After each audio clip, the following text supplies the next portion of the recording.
Bonsoir et bienvenue dans votre journal. Nous sommes le jeudi 29 novembre. À la une de cette édition, le document cadre entre la France et les Comores occupe l'actualité politique à Mayotte.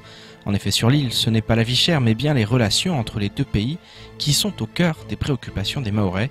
Ce matin, nous recevions le député Mansour Kamardine qui, samedi, a organisé une réunion publique afin de parler du rôle des élus locaux dans l'élaboration de cette nouvelle feuille de route qui n'en porte plus le nom.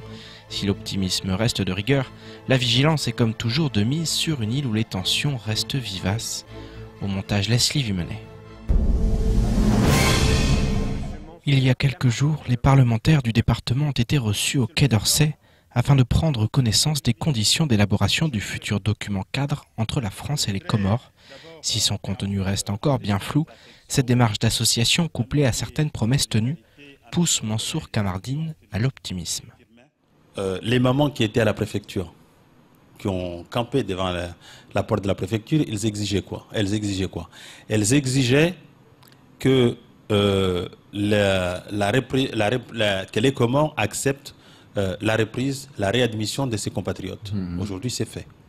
Elles réclamaient à ce qu'il y ait effectivement les intercepteurs promis puissent être là pour pouvoir assurer un garde-corps.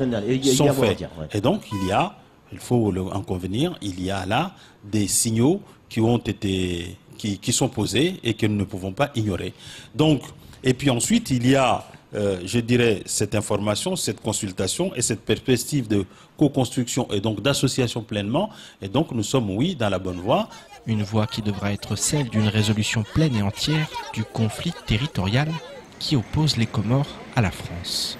Notre objectif désormais, c'est la co-construction, pour reprendre l'expression du gouvernement, parce que le gouvernement aime bien ce mot co-construction, et qu'en réalité, il construit tout seul en feignant de consulter. Donc, dans la co-construction que nous demandons, c'est de pouvoir, demain, nous asseoir autour d'une table, de concevoir une feuille de route, je pèse bien mes mots, mais cette fois-ci franco-française, c'est-à-dire que nous et nos diplomates, nous puissions nous retrouver. Nous avons déjà fait une première rencontre, une deuxième.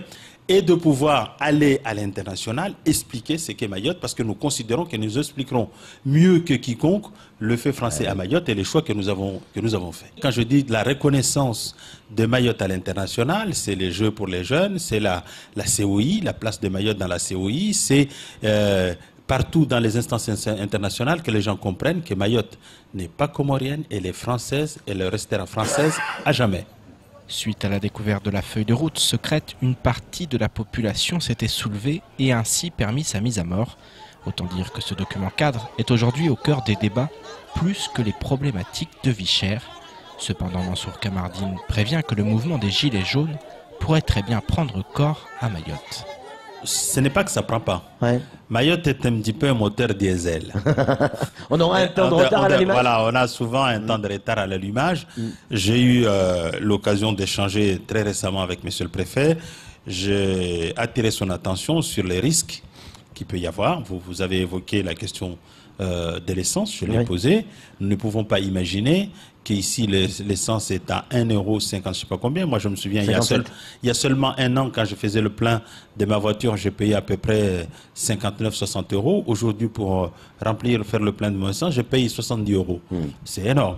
Et donc les gens, il faut savoir, et puis ensuite on est sur le territoire le plus pauvre, on est sur le territoire où le chômage est le principe et l'emploi l'exception, on est sur le territoire où le gouvernement, l'État, refuse de développer le social. La population du département le plus pauvre de France aurait toutes les raisons d'adhérer au mouvement des Gilets jaunes. À ce titre, l'association de défense des consommateurs et des intérêts de Mayotte vient de rédiger une lettre ouverte à la ministre des Outre-mer afin de réclamer sa venue à Mayotte, elle qui tente actuellement d'apaiser les esprits sur le département voisin. Association Loi 1901. L'ORS-OI est gérée par un conseil d'administration où sont représentées les principales institutions régionales concernées par l'information sanitaire et les professionnels de santé. L'Observatoire régional de la santé océan Indien a pour mission d'observer la santé de la population régionale à La Réunion et à Mayotte. Son objectif est de produire et de mettre à disposition des indicateurs et informations sur l'état de santé de la population et ses déterminants Cette mission s'inscrit dans un cadre de l'aide à la décision. Mercredi, l'ORS s'est installé à Mayotte sur un site situé à Passamenti, un pas en avant fondamental pour combler les manques en matière de santé. Amina Ariti et Daniel Nderagakura. Inauguré en grande pompe mercredi dernier, l'Observatoire régional de santé compte bien prendre sa place dans le paysage local. Encore peu connu, malgré une existence de plusieurs années, le directeur de la structure nous indique en quoi consistent ses missions. Nous avons, comme son nom l'indique, pour mission d'observer la santé de la population à l'échelle régionale. Mais nous avons aussi une mission de mise à disposition de données pour nos acteurs, pour les différents acteurs de la santé, des données fiables et utilisables. Cela passe par exemple par la mise en place de tableaux de bord. Le dernier publié portait ainsi sur l'insuffisance rénale chronique.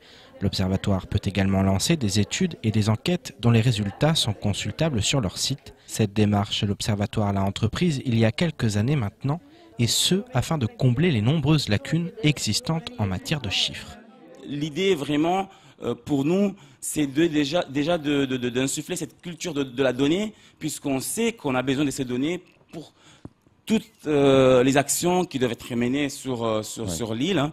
Et donc, nous allons essayer sur différentes thématiques, travailler, construire ces tableaux de bord, bien sûr avec l'ARS, mais aussi générer ces indicateurs qui vont nous permettre de construire et de développer le système de santé. Accessible à tous, tant la population que les pouvoirs publics, ces données ont ainsi vocation à contribuer à la mise en place de politiques publiques en matière de santé, et ce, au sens le plus large. Lorsque nous générons des données pour la santé, ce n'est pas uniquement des données sur des pathologies. Ça peut être aussi des données sur l'emploi, ça peut être des données sur les heures médicales. Bien sûr, sur le logement, vraiment dans le sens large, de la définition large de la santé.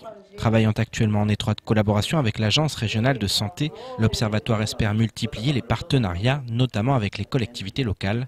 A préciser que la prise en compte des spécificités de Mayotte dans la réalisation des travaux menés lui assure une connaissance très poussée du territoire, un élément qui, sans aucun doute, devrait peser dans la balance. Santé toujours. La dialyse est une technique permettant de purifier le sang pour les personnes ayant des problèmes de fonctionnement des reins.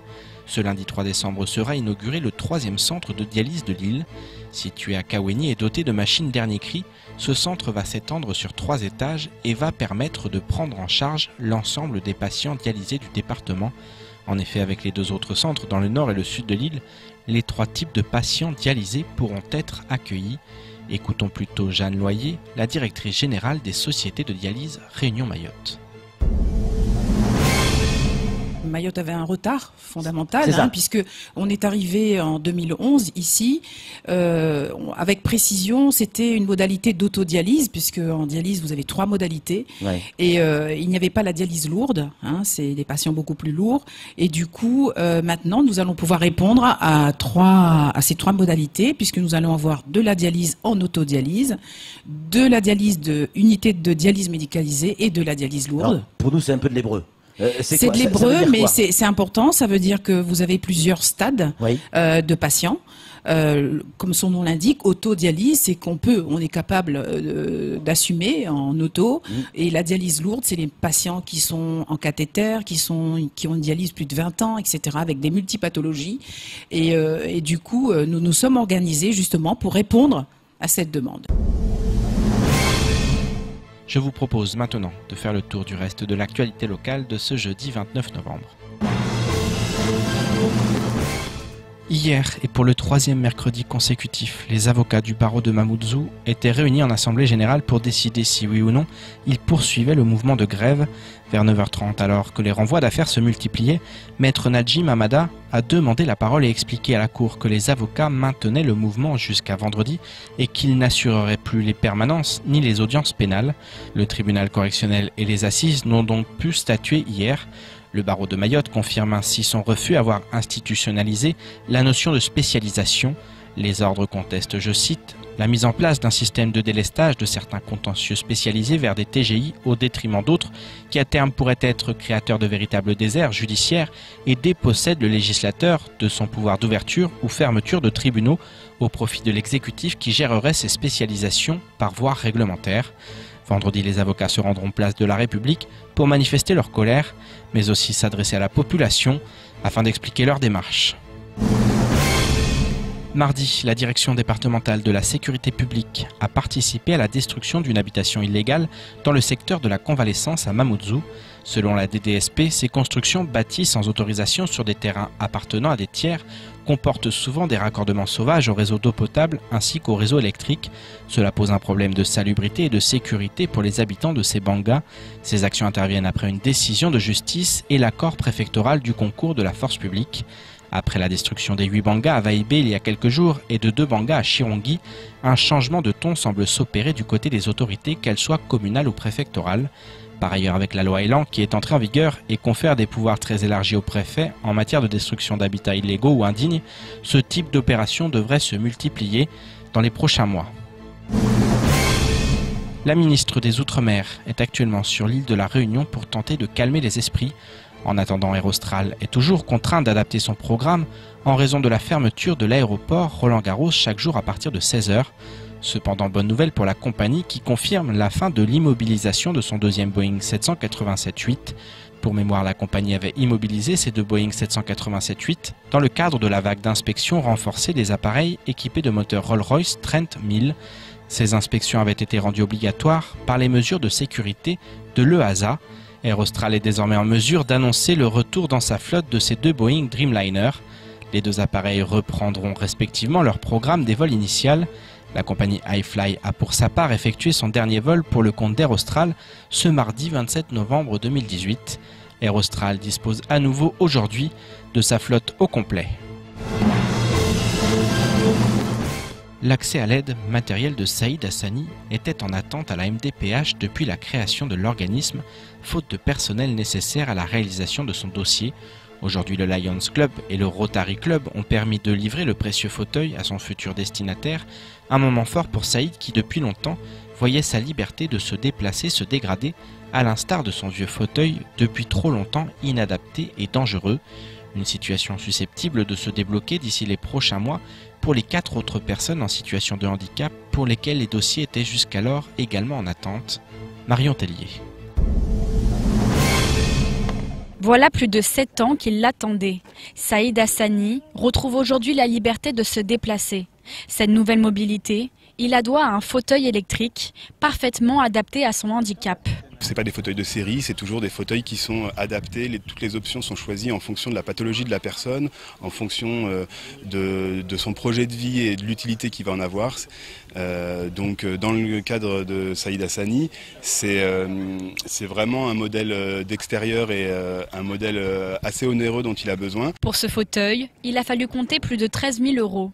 Une somme d'autant plus importante qu'elle n'est pas prise en charge par la sécurité sociale dans son intégralité. Alors pour accéder à des financements complémentaires, les patients doivent constituer un dossier à l'adresse de la MDPH.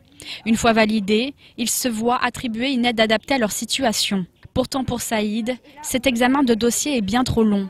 Sans la participation du Rotary Club et du Lions Club, l'acquisition de ce fauteuil ne lui aurait pas été possible. Aujourd'hui, il mesure sa chance, mais il reste sensible aux 4 personnes qui, comme lui, attendent désespérément cette même aide financière. Il y a d'autres des gens aussi, ils ont le même problème que moi. Ils ne gagnent pas l'argent. Ils ne gagnent pas leur salaire, alors là ils restent comme ça. Et tout le temps, il y a des gens qui passent, comme les aides sociales, ils passent tout le temps mais ils ne font rien. La MHDP s'est exprimée sur le temps de traitement de ces dossiers. Elle évoque des difficultés liées au recrutement des professionnels dans le domaine. Une situation qui devrait prochainement pouvoir évoluer grâce notamment à la prise de poste d'un ergothérapeute nécessaire à la constitution de ces dossiers. C'est la fin de votre journal, tout de suite la suite de nos programmes. Bonne soirée, à demain.